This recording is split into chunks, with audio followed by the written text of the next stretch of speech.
落雨了，就要關心風台的消息。這個風台個實際哦，看起來真歹哦。氣象署就表示，因為環境啊對這個風台有利，未來幾日的這個強度會個增加，所以呢，照這個方向看起來有可能來對台灣形成威脅。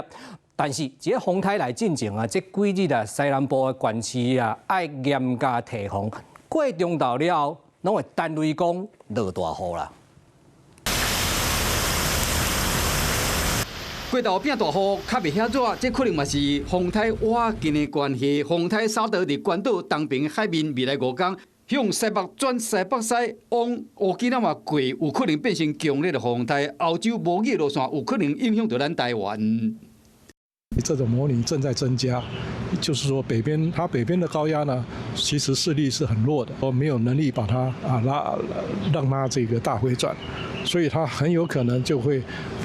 反而是向着西邊，向着台灣這個方向來靠近，對台灣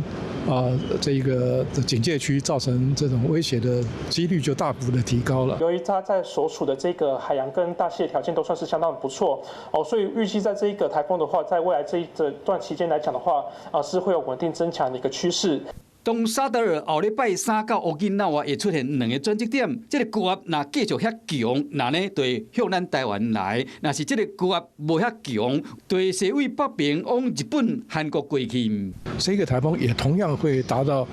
強烈颱風這樣子的幾率是蠻高的。如果它是沒有順利北轉，而是向台灣靠過來的話，它應該還是一個中度颱風的這種強度。